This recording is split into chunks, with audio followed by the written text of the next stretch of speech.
Welcome to Midlife Matters. I'm Marie, and each week I'm joined by my friends Julie and Mindy to talk about all the topics keeping women in the middle years up at night.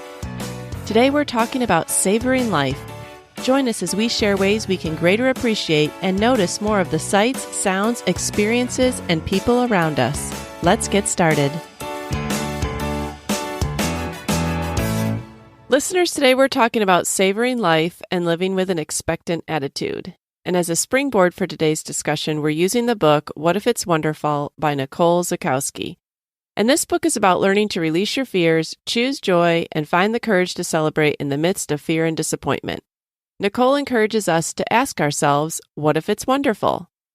And as always, listeners, you do not need to be reading along in order to enjoy this episode. We're just using the material from chapters 15 and 16 to think about and make changes in our own lives.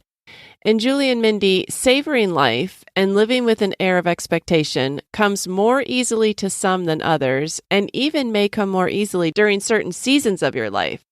Have you guys found this to be true? I definitely have, and it's actually become something I practice more now that we're in the situation that we're in. Just finding beauty and joy in things that are just really ordinary, and trying to hold on to them and remember them and savor them, kind of out of a thought of, well, you just don't know how long you have, you know?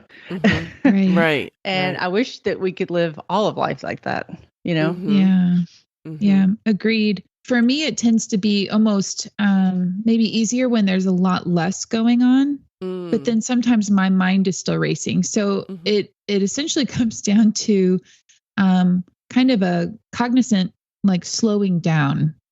Even just like an internally, like slow down, stop, realize, think about, look at, because I can tell when I'm in a frenzied state and I don't like that. So like Julie, I want to experience that savoring, that gratitude, the holding on to those, you know, the peace and the joy in everyday moments. But yeah, it's an effort sometimes.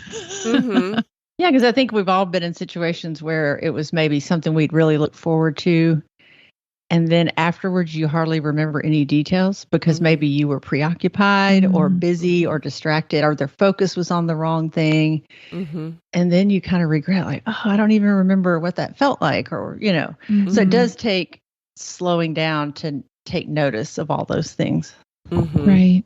Well, Julie, do you want to give us a summary of chapter 15? Just tell listeners kind of where we are in the book. The author was born and raised in Seattle, and she's describing an evening at her parents' home. And she says, I attribute her things that she finds beautiful to her upbringing in the Pacific Northwest. And I thought, I wasn't born in the Pacific Northwest, but I find these things beautiful as well.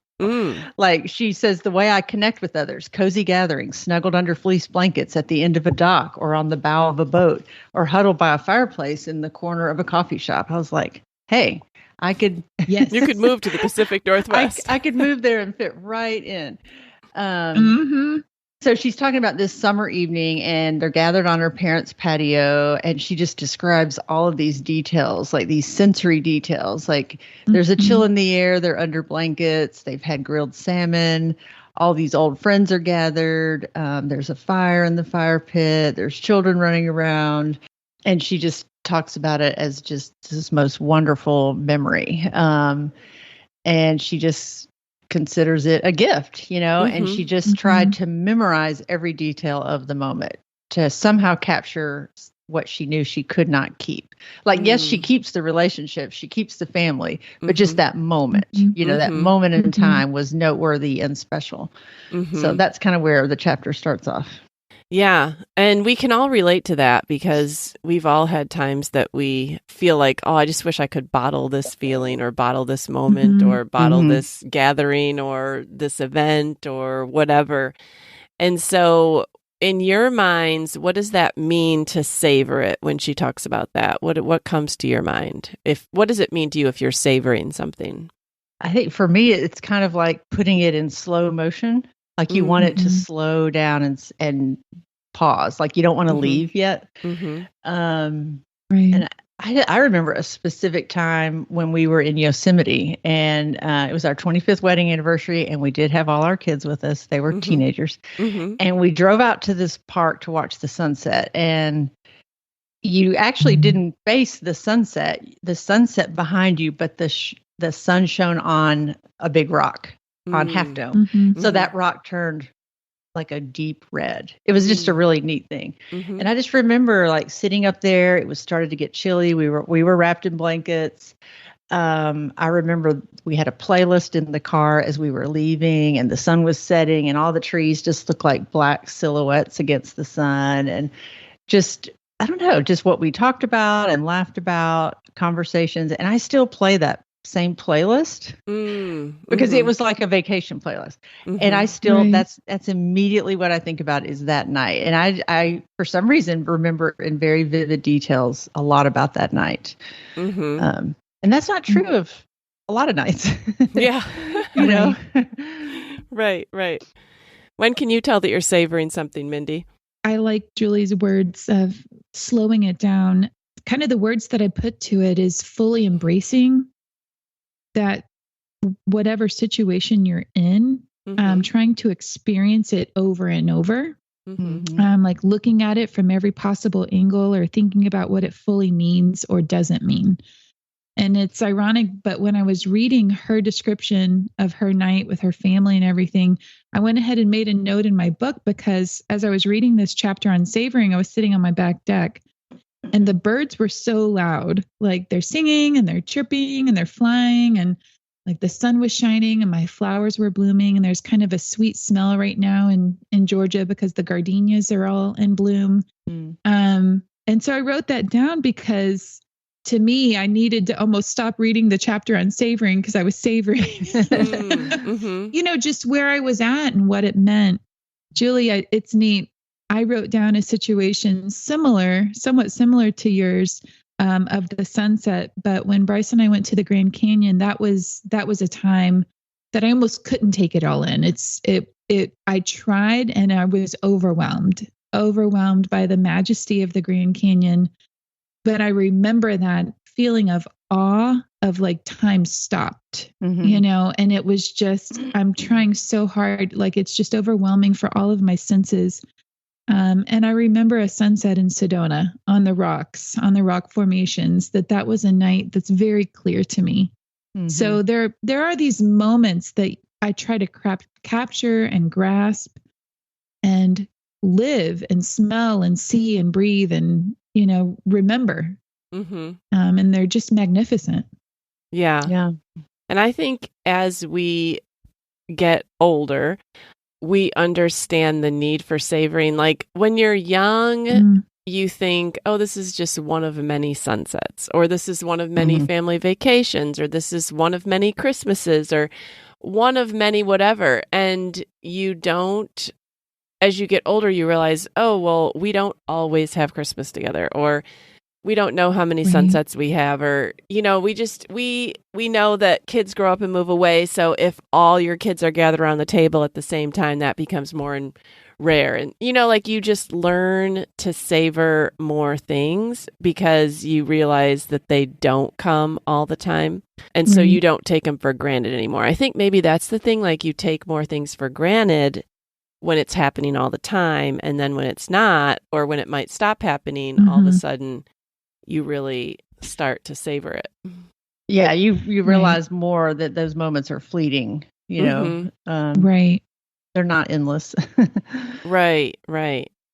Another time that I tend to remember clearly, and this is actually more than one time, but just the setting, is time on our boat.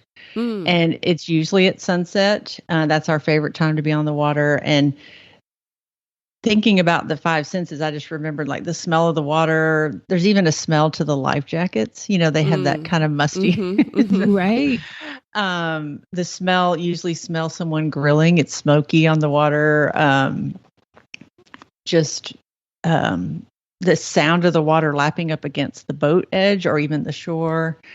And those are just kind of ordinary moments, but I don't know. I just always gravitate to those. Like those are my favorite moments. And just recently just road trips with John, paying more attention to what's going on inside the car, as what we listen to, what we talk about, what we see together. Times together with people I try to slow those down and take notice. Yeah. Yeah. Like my kids, they tease me that on Christmas, I drag it out so long. It's like they wake up and then I'm like, oh, well, I never like to get up too early because then it's going to be over. So like, let's have time to sleep in a little bit. Let's have breakfast. Okay, let's open up one present. Okay, now let's everybody I drag it out so long. And that is just a form of savoring. And then for our birthdays this year, they got us all the kids put in together to get us a night out at this fancy restaurant in Nashville where it's like, I don't know, 15 courses and they bring you just a little bit at a time. And my son said that he just felt like that restaurant was so me because I would rather have a million tiny tastes of something and have the meal. Like I always try to have the meal last really long, like wherever we are. Like I don't want to just go to the restaurant, eat and leave. Like I want there to be talking and maybe people ordered coffee. And like I want to linger and savor. And that kind of setup at that restaurant is kind of made for that. So, that was a good observation that I do try to elongate things like that. Yeah. That's especially a good example if we're not on the Christmas. ones cooking. Yeah. True. Yes. I know on the cruise ship, that's why I think it's my favorite thing to go to dinner because it's courses. It takes a long time. I didn't do any of the work. And all you get to do is sit around and taste new things and spend time with your people. And you can savor because you're not thinking about, I got to get this cleaned up. Oh, yeah. Yeah. And move on to the next thing. There was one moment that I also wrote down that I savored. I tried to savor. I was so overwhelmed. And it was at the end of just a long journey. And it was when we first pulled into town to our new home. And Bryce had been preparing the home for the boys and I to move into it. We'd bought the house the beginning of May. We'd already moved our stuff into the house, and he had been cleaning it and setting things up and organizing my kitchen. And I hadn't been here because we were still in Knoxville and also preparing the last few weeks before Abby's wedding. And so I didn't know what I was going to walk into. I had seen the house when we picked it out, and I had not seen it since because I was in Knoxville. So Bryce had been seeing it for almost a month before we finally pulled into town. And so I remember like pulling in the driveway, and I remember walking through the front door, and we walked through every room, and I just cried through the whole house. Like, I was so thankful to finally be at the moment I had been waiting for. It felt like forever, And so I just remember the overwhelming joy. And we walked very slowly, and I looked at every little thing, and he told me all the things that he had done to prepare it for me. And it was just the best gift of love from him, and also just the culmination of so many prayers. Yeah. And you've mentioned that several times over the past couple of years. So it's evident that you really did like drink it in and savor up that moment because you'd waited a long time for it and you knew not to take it for granted. It's certainly present in my mind because that anniversary is tomorrow. That's so it's fresh in my mind because I've been journaling knowing that anniversary is tomorrow of 2 years moving in our home. Right.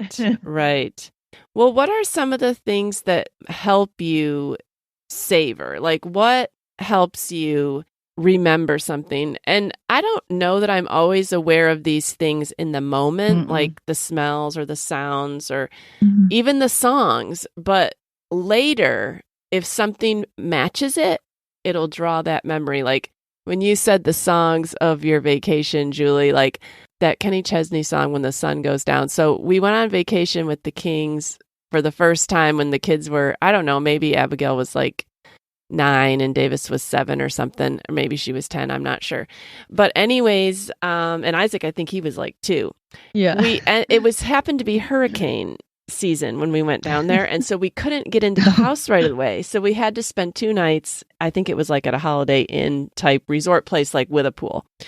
But whenever we hear when the sun goes down, my kids and everybody, and for like a couple of years after that, we would play that CD in the car because it just reminded us of our vacation and the feeling of us at that pool. And so it was just, it's funny how songs, you can hear a song that they played at your prom in high school, and all of a sudden you can be back there in one instant. Yeah. It's amazing how songs draw out memories for us.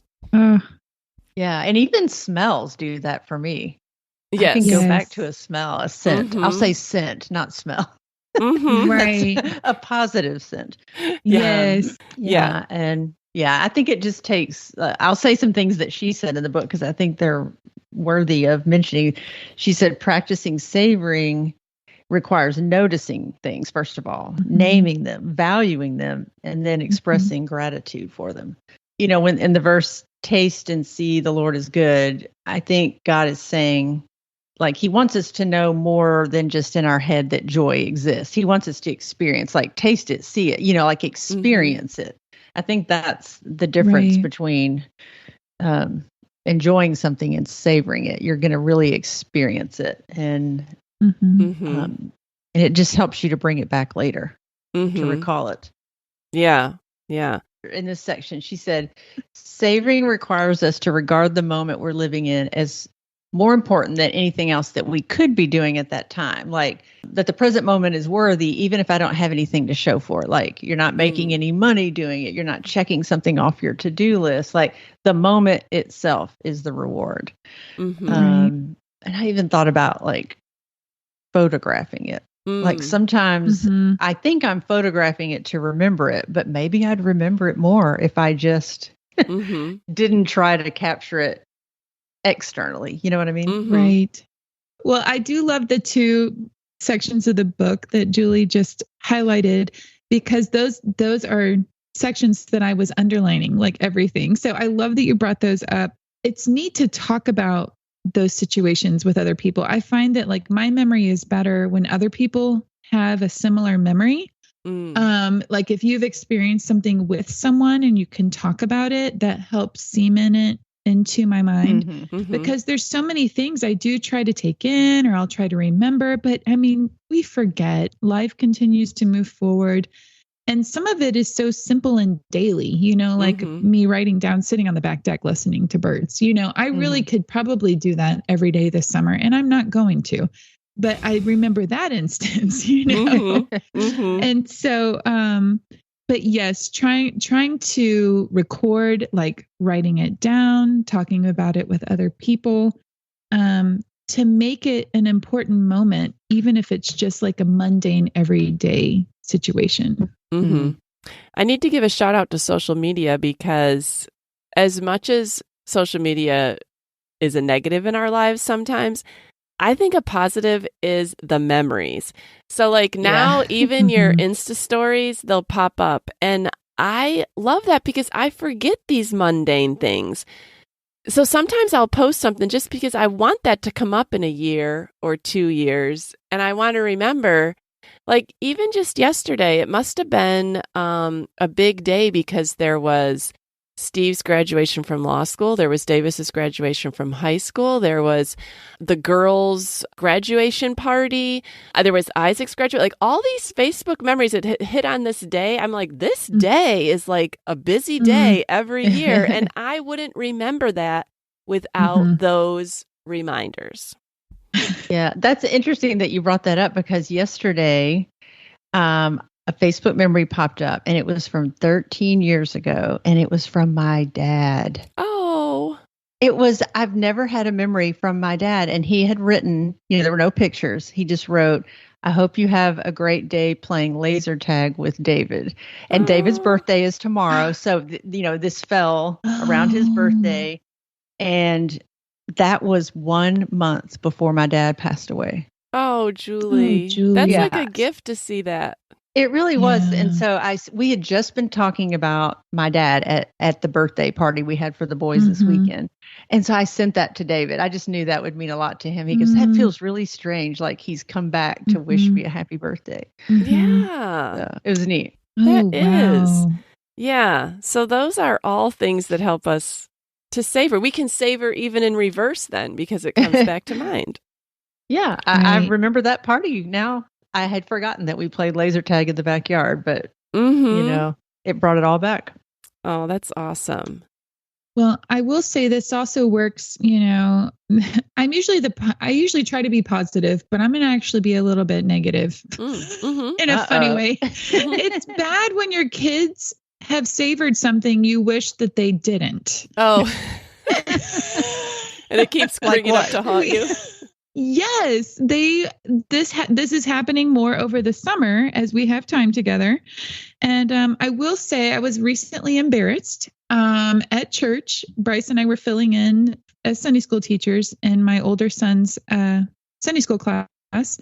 And it was Mother's Day. So they were all talking about their mothers and what they love about their mother. Everyone's going around the table saying these precious things. And it gets to Jacob, and he said, my mom, I remember when she and Grant got kicked out of the go-kart place because they were roughhousing on the track. And I'm like, what? He's telling this to the Sunday school class. This is what he's telling about me. And I'm like, this is what you think of me and getting kicked out of the go-kart track. A rebel mom. Couldn't you remember something else? All the things I've done for you, and this is what comes to mind. And couldn't you share something else? Yes. My mom makes cinnamon rolls every Sunday morning. My mom is at every sporting event cheering me on. Yeah. My mom got kicked out of the go-kart track. Oh my goodness. Kids keep us humble. They really do. Like, oh my gosh. Oh, well, that's funny. One more thing I wanted to bring up was foods.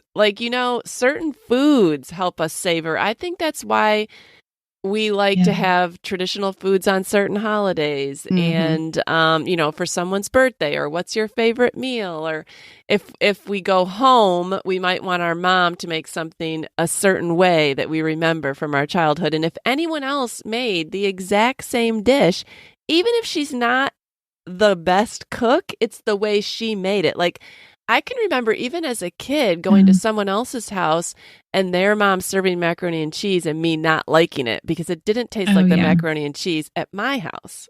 And how hard is it to make macaroni and cheese? I mean, they probably were both from a box. It's true, though. It tastes different. Yeah. So that kind of leads us into the Psalms. Taste and see that the Lord is good. So how do you like that segue? Perfect. But how can we use our five senses to savor and celebrate the life God has given us? And what are some tangible things that we can do? Because we all know what our senses are, but is there anything that we can do to help us tune into them more? Well, one thing I don't even think I was going to talk about, but since you brought it up, one of this, we all think about our senses, like what we see and smell and hear, but she mentions to try to remember how you felt in the moment. And I don't know that I always hone in on that one so much, other than that you have like a warm, fuzzy, great feeling. But she mentioned some specifics, like how did you feel about yourself in the moment, or how did you feel about the circumstances at that time, or what messages were you hearing? Things like that to solidify it in your memory. And I thought, well, that's a good point. Yeah. I think if you can write it down, again, shout out to social media, and especially before we posted so many pictures, we used to describe things more, and it's fun when that memory pops back up, but I don't know where else you can. I mean, if you're a journaler, that's awesome. Even I wish I would have done this years ago, and I'll probably say this years from now, so that means I should probably start today, but even doing those one sentence journals each day could help you bring back a plethora of memories, and it wouldn't have had to have taken you a ton of time. Right. Something I thought about with this, talking about social media, is for 1 year, well, actually, it was going on 2 now, I documented with a social media account called No Place Like Home. I documented my home for actually going on 2 years. Yeah. Very detailed things. And, it's because I loved it so much. And then here I've already left it. And I just wonder if some of that wasn't kind of preparing me to let it go. I thought that was it. Somebody mentioned that to me, like, you've moved after all of that, taking pictures and documenting about your home. But I think that probably helped me let it go. Yeah. I had these great pictures and memories of it now, stored forever. That's so true. yeah. I think what Mindy said at the beginning is kind of key. You need to slow down. If it's too hurried, then you're not going to be able to remember, but you need to kind of mentally make a note of yourself to remember how the food tastes, remember how things smelled, remember that person's warm hug, like remember your conversation. Like you have to be able to be doing things at a slow enough pace that you can savor anything. I'm picturing like the difference between Martha and Mary in the Bible. Like she was savoring and Martha was doing. And I tend to lean towards Martha because there's a lot of stuff to get done. But, we need to mentally remind ourselves to savor. Right.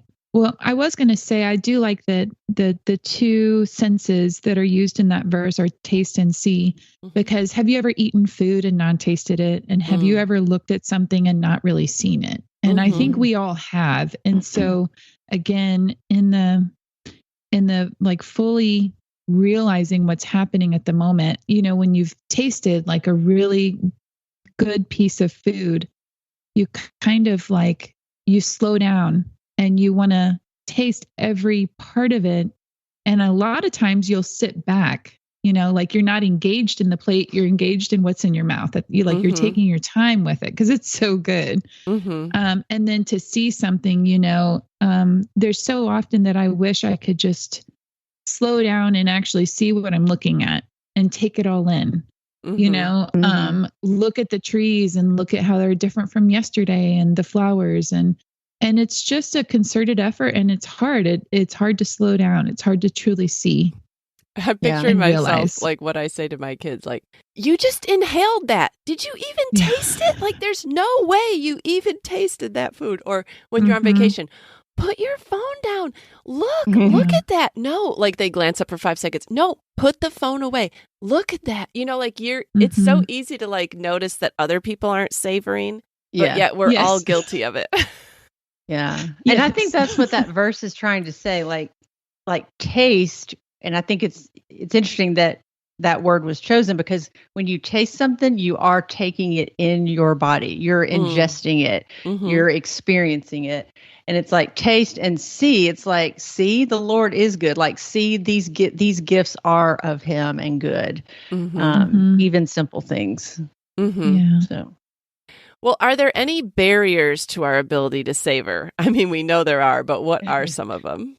Well, she mentions several, and I can just list them. She says, we're not fighting on neutral ground here when it comes to savoring. We could also say, oh, this didn't happen. Like, that was a great moment, but this didn't happen. Or so-and-so wasn't there.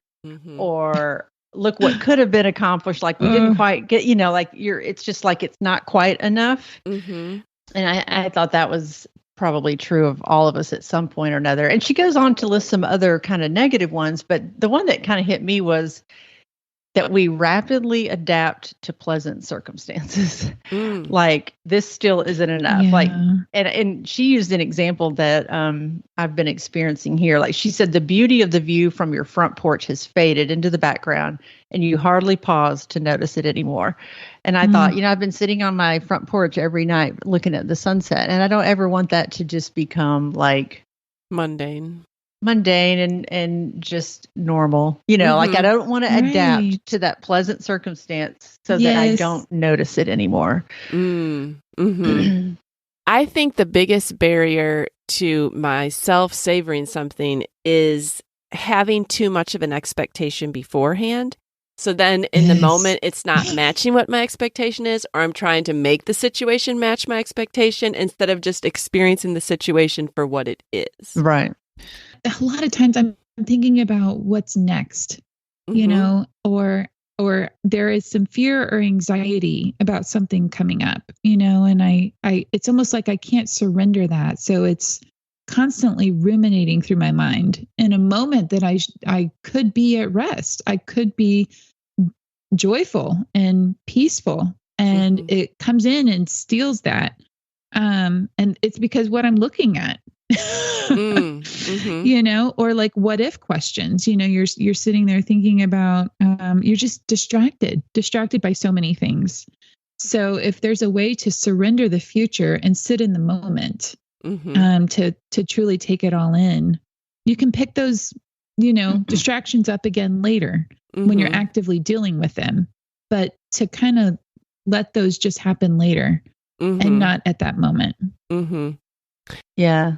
Yeah. No, that's really good. That's kind of where I live right now because, you know, watching a sunset or going on a trip, there's always will I be doing this next year or in 6 months or, you know, and if I go there, it just ruins the moment. So it's gotten easier to not go there because I know I want to savor this moment. And I can't if I'm always thinking about those kinds of things. Right. Yeah. And I don't want to seem flippant or minimizing it because I am totally not. But one byproduct of a hard situation like John's for you is that you are learning these skills to such a greater degree than someone not in that circumstance. Like, it's really hard to learn to appreciate good circumstances if you haven't experienced bad circumstances. You know, like it's just you can see them in someone else's life, you can try to remind yourself, but like you are living something where you have to consciously make yourself savor. And if you don't, you could just fall into a deep dark hole. Right. And I mean, it's sad to say, but growth happens through hardship. I mean, I just don't think there's really any other way, you know, like I heard somebody say, oh, I wish that I could have raised my first child like I raised my fourth. Well, you can't. Right. True. Like it takes experience. Experiencing things is how we learn and how we grow. And so as much as we'd like to just read about it and do it, it just doesn't happen that way. I think God wants us to He designed us to learn experientially. Right. Well, what are some ways that we can choose the better thing and savor time with God or with one another? Is there anything practical that you guys are doing or anything that you haven't mentioned yet that might help listeners with this?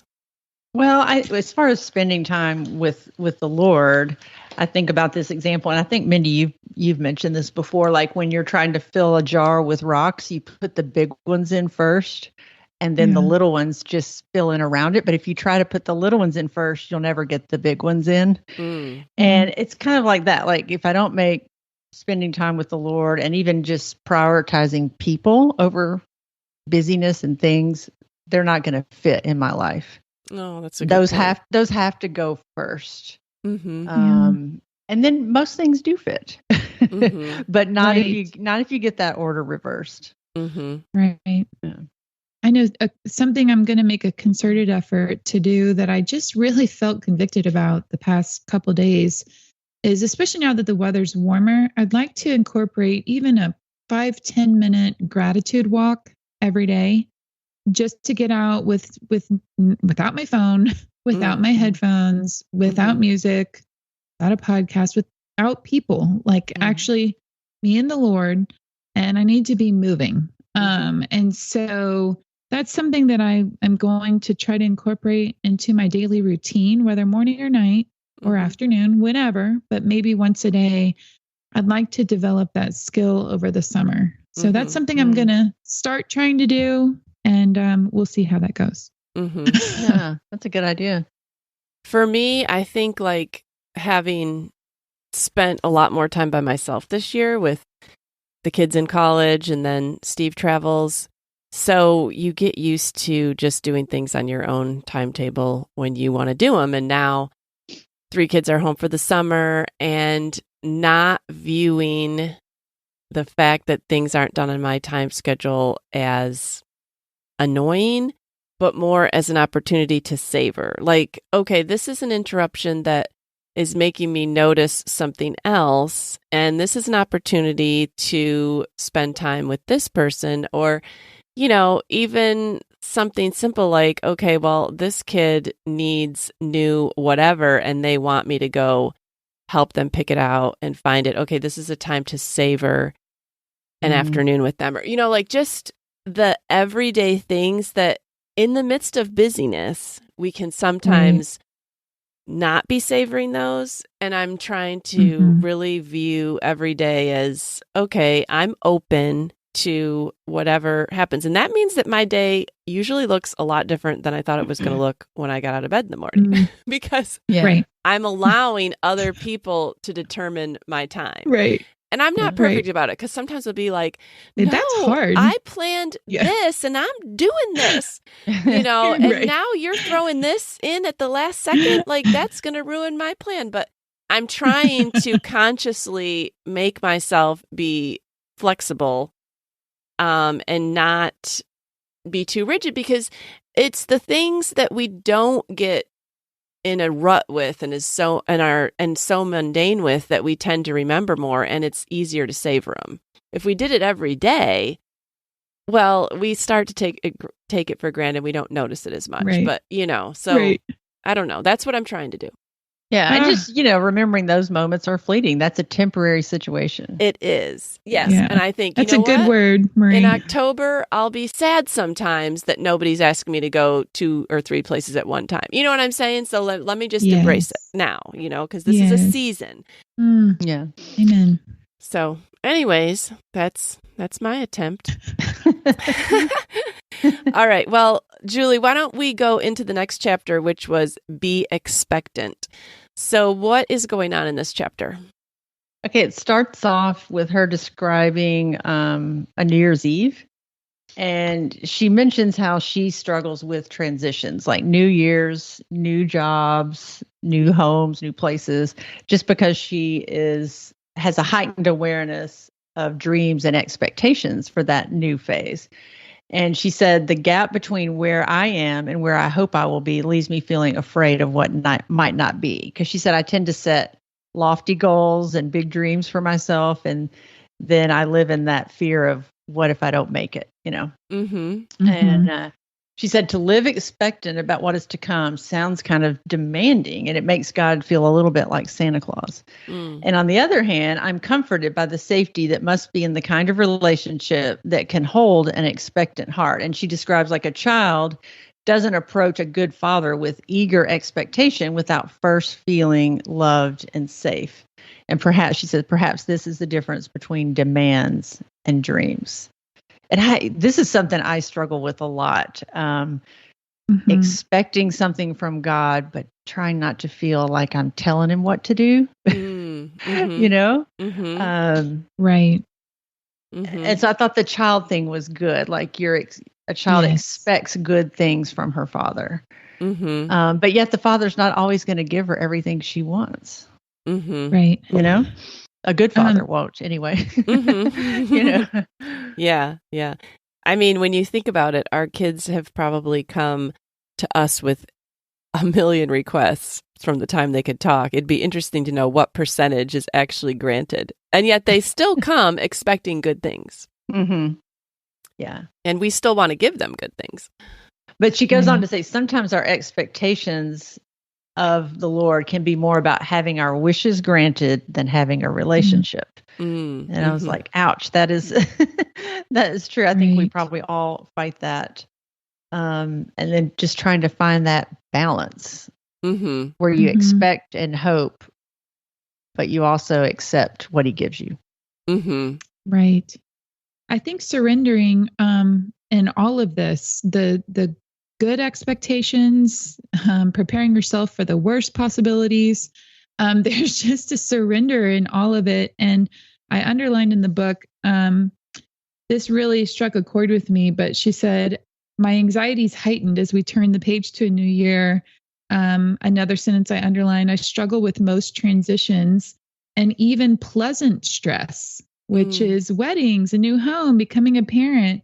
It has the same physiological impact on the body as unpleasant stress. And that was really eye-opening to me because I have realized about myself in the past year that I struggle even with pleasant things. And I haven't understood why. And so this was really, I was like, okay, tell me more. How can I surrender even the good things and be expectant of Jesus in the dailiness of a peaceful situation? Why am I still at an unrest? When I just need to surrender and give everything with him, being expectant of just time with him and that he will provide no matter what it is. Yeah. And it's not socially acceptable to complain to people about your stress over pleasant things. They'd be like, what? I don't even want to speak it out loud. Yeah. I don't. Yeah. But I have noticed about myself that I do physically struggle with it. Well, when have you found your delight in Christ to be dependent upon your circumstances? Sometimes we can start praying for something and focus so much and so intently on that it takes up all our time and thoughts. I love something she said. I didn't really love it, but it was very convicting when she said, an idol is anything in which the outcome has the power to change your view of the goodness of God. Like, God is only good if I get this, if he answers in this way. And this has characterized my life a lot in the past. I mean, my delight would only be if God kind of gave power to my own plans. Because I just, and she used these words. She said, sometimes we're not willing to tolerate any mystery or confusion because I just needed God to work in a very specific way. And that's changed a lot since John got sick. I do pray for healing, but I don't focus on that outcome. And there's still things in my life that I don't understand why they have to be a certain way, and I want them to be different, but I try not to focus on the outcome. Like that, taste and see the Lord is good. I have gifts all around me, and that he will provide, and that God is still good and he is the same no matter what answer he gives me. And that just takes constant, intentional surrender, like you said, to have that attitude, because we want what we want. Yeah, we do. And it's okay. And I think it's okay to want what we want, but just like the good father not always giving their kids what they want, like I can't know what's best. And I just have to give that up. Right. I know it takes suffering.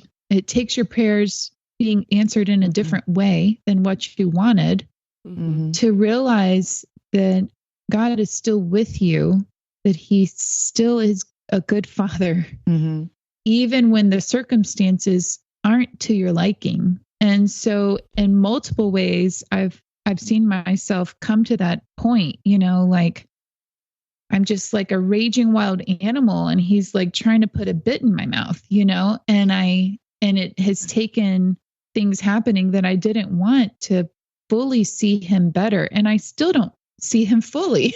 Like I know I still have so much more to know about him, but it's made me long for heaven. The more times you suffer, the more times you experience God in a way you weren't expecting, the more you see that his plans are better.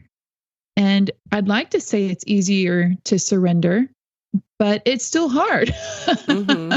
It's still hard to even surrender my dailiness.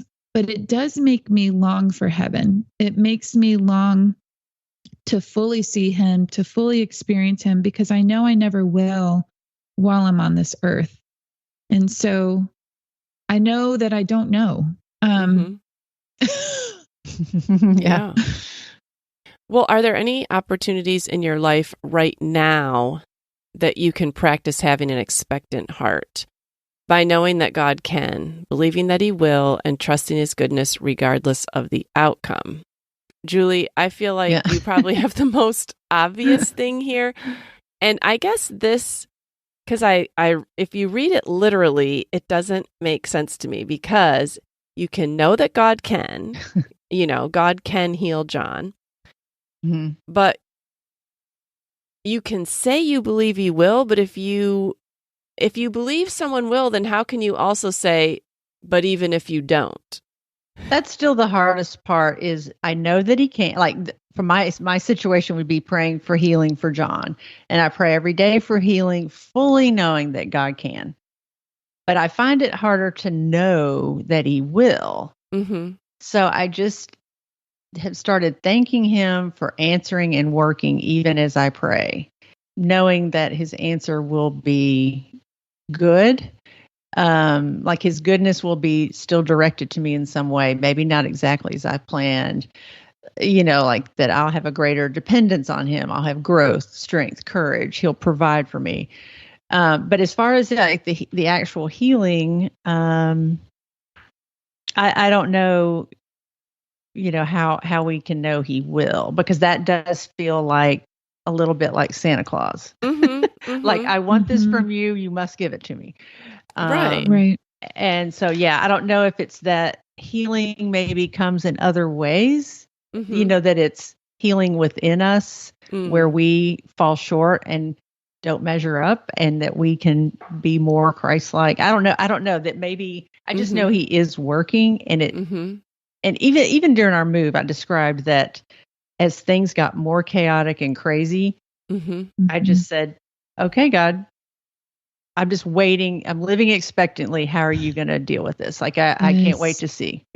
And I just took my hands off and was like, okay, I'm just living. Right. I just want to see the possibilities, because a lot of times when we kind of limit God, like to this or this, we can't even see how there could be another answer. And over, God has brought the other answer. Like, it just seemed to come out of left field. Like, oh, I didn't think that was an option. And when we do that, we're just kind of hopeless, because we think there's only A or B, and then there's C that we just wasn't even on our horizon. I don't know. I in a way, I think God is healing John. He is healing him for 2 years. I don't know how long that'll last. Right. I mean, even when Lazarus was raised from the dead, he was healed. We all eventually die. You know what I mean? Like, so this, I see that John is being healed. I don't know how long, so I thank him that he is healing him today. He is doing that. Right. But that's where the mystery and confusion comes in. Yeah. And we just have to tolerate it. We just have to be willing to tolerate it. Those are great words to put to it. With prayer, it's a mystery. It's confusing. I don't understand the power, because when I was younger, I prayed for all the things I wanted. And, I asked for all the things, and some of them were given. And then the first time it's something major and God allows it to be taken away, or it doesn't happen the way you want. Like, I was really upset about that. And so then I thought, well, I'm just not going to pray, because he's going to do whatever he wants to anyway. And, and I just kind of went through a season like that where I just kind of separated myself from him.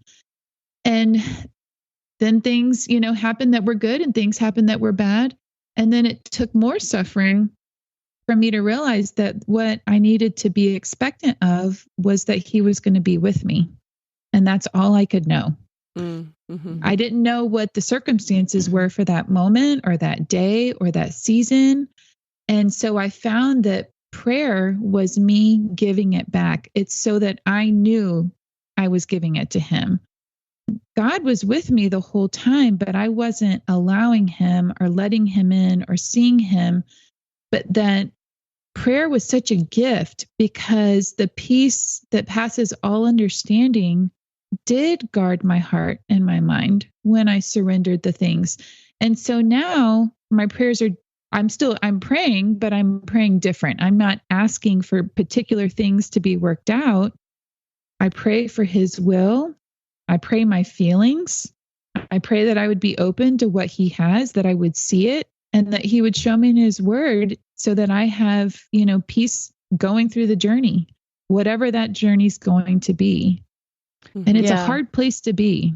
And back to your question, Marie, I mean, we have an example of Jesus in the garden saying, let this cup pass. He's praying, knowing God could do it. But then he says, but not my will, but yours. But if not. So he even prays for a specific and then says, but if not. Mm-hmm. So, if he can do it. Mm-hmm. Oh, yeah. I definitely don't have a problem with praying for something and then saying, but if not, like I understand that part, but this is saying you have to also believe that he will. Well, you're not believing he will because you're saying, but if you don't, I don't know. It's just, but I think that's the mystery of it. Yeah. Yes. Yes. And he knows our weak selves. Like it's like us recognizing that, we don't know, we don't have control, and he does. Mm-hmm. Maybe the believing he will is what keeps you going back to him, like the child with the father. Mm-hmm. If you didn't believe that he would, you wouldn't even ask. I don't know. It's a hard thing. One of the things that I underlined in the book that I loved was joy will not simply come with a transition. Joy comes with a transformation of the heart. So it's not about what you get or the outcome. It's about that too. How you change waiting on that outcome or not getting that outcome. Mm-hmm. So I think that's how prayer is always answered, is it's just not in the way that we're looking for it to be answered. Mm-hmm. Yeah. I think that going back to our previous question, when have you found delight in Christ to be dependent upon your circumstances? When we believed that the transition was the key to our joy, that's when we are, that's when we're having difficulty with that. So there's a lot here in these two chapters. There is. It's almost simply put, we have all learned at our age that going on vacation, it's about the journey as much as the destination. And that's such a picture here, that it's about the journey with Christ, not so much the destination. There's presence. His presence is all along the path. And so recognizing him in the daily and along the way is just as important or more important than where you're actually going. That's really a good example for sure. All right. Well, listeners, if you're reading along with the book, we would definitely love for you to let us know what you think of these chapters. And if you're not reading along with the book, we hope you got something out of our discussion about savoring and living with an expectant attitude. I know that we all have new things that we can learn about that. If you want to find us, you can find us on Instagram at Midlife Matters Podcast, or you can email us at midlifematterspodcast@gmail.com. But before we go, we want to do I'm a Fan. Mindy, what are you a fan of this week? I'm a huge fan of a new ice cream place that has opened in LaGrange. It's called just in time for the summer, right? Yes. It's called Rock Salt Milk Bar. Ooh. And it almost doesn't even matter like what it tastes like. My favorite part of this new place is this huge back porch that they have. So my family has already been there and started making memories on the back porch. And every time somebody comes to visit, we're going to be taking them there because there is an atmosphere of just relax, take your time. You're outside, but it's covered.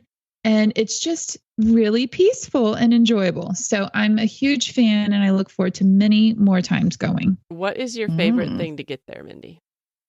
Oh, the dark chocolate and the fresh strawberry. Oh, so they don't use any artificial dyes or coloring or anything like that. And so their strawberry really is fresh. Ooh, it's not that good. Weird pink color. Yeah. It's actually real strawberry. So awesome. Delicious. Yeah, that sounds really good. Yummy. All right, Julie, what are you a fan of this week? Okay, I'm a fan of golf carts. Since we moved to our new neighborhood, we bought a golf cart, and I texted my son a picture, and I said, "Look what we got," and he goes, I didn't think it would take long. I mean, it was 1 week. I think we've been here 1 week. And we just we saw our neighbors driving around at night, looking at houses, going to this. We live right by a park they call Sunset Park because you can park at the end of the street and look at this gorgeous sunset. Mm-hmm. I posted a picture of it last night. And it's just so fun. We're like little kids. I'll say, do we need anything at the store? Yeah. Do you need anything at the pharmacy? I'll go get it. And our mailbox is at the other end of the street. So John goes and gets the mail every day. And it's just an excuse to get out and drive around. So, and ours is red. It's really cute.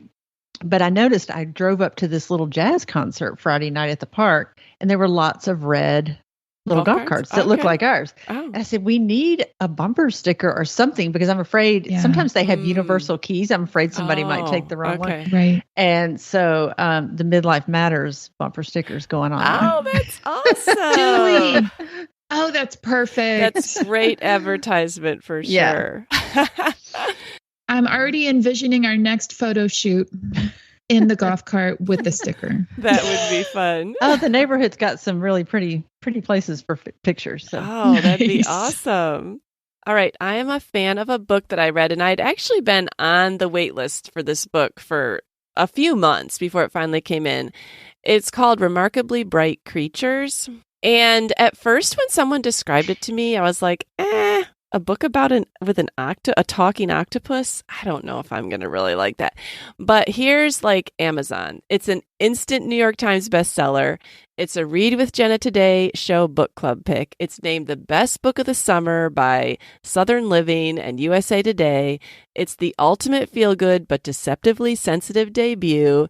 So it obviously is getting a lot of press. You're going to probably have to wait on a wait list if you are not ordering it for yourself. But some of the little synopsises of it, it's an emotionally powerful novel about 3 people who each lose the one they love most, only to find second chances where they least expect them. Another one describes it as a novel tracing a widow's unlikely connection with a giant Pacific octopus. Remarkably Bright Creatures is heartwarming, charming, and an unconventional story about the friendship between a lonely widow and a down-on-his-luck young man and a giant Pacific octopus. So that's all I'm going to tell you. Wow. I did not mention the author. It's Shelby Van Pelt.